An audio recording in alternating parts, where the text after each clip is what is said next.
तो पक्की कब्र शिरक है। भाई ये कौन सी कब्र है जो जमीन के ऊपर रहती है? कब्र तो जमीन के अंदर वाले हिस्से को कहा जाता है जो आज भी कच्ची ही रखते हैं।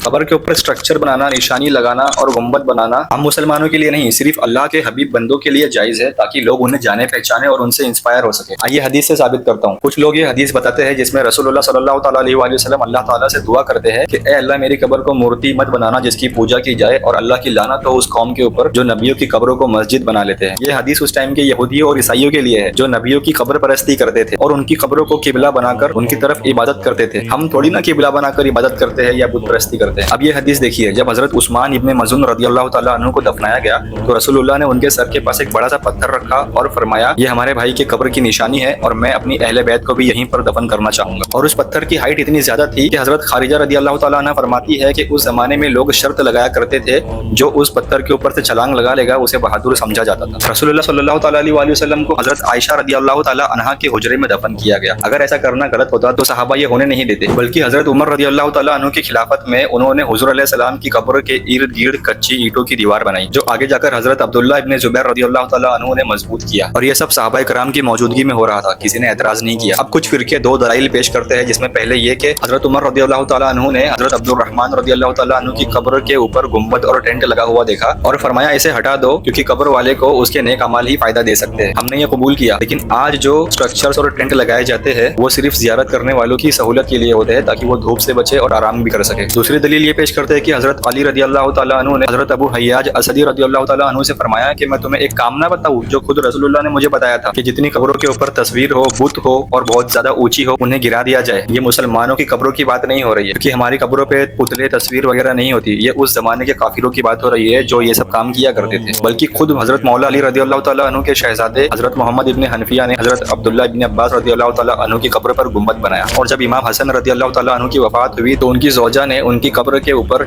एक गुंबद या टेंट 1 साल तक बनाए रखा ताकि लोग वहां पर आके जिक्र कर सके। अबू अब्दुल्ला सुलेमान रदियल्लाहु ताला अन्हु फरमाते हैं हजरत उमर रदियल्लाहु ताला अन्हु ने हजरत ज़ैनब बिन्त जहश रदियल्लाहु ताला अन्हा की कब्र पर गुंबद बनाया। हजरत आयशा रदियल्लाहु ताला अन्हा ने उनके भाई हजरत अब्दुर्रहमान रदियल्लाहु ताला अन्हु की कब्र पर गुंबद बनाया। एक रेफरेंस ये भी है कि हजरत सलाहुद्दीन अय्यूबी रदियल्लाहु ताला अन्हु ने इमाम शाफई रदियल्लाहु ताला अन्हु की कब्र के ऊपर गुंबद बनाने का काम शुरू करवाया। तारिक मसूद साहब कहते हैं कि कब्र के इर्द गिर्द बाउंड्री के लिए पत्थर लगाना भी नाजायज है, लेकिन उनके फिरके के अकाबिरों की कब्रों के ऊपर पक्के स्ट्रक्चर्स और निशानियां मौजूद है। तारिक जमील साहब के बेटे की कब्र के ऊपर भी पक्के स्ट्रक्चर मौजूद है, भर भर के फूल भी डाले जाते हैं और कुरान ख्वानी भी की जाती है। जब सारे फिरके मिलकर ये काम करें तो सही, और जब सुन्नी करे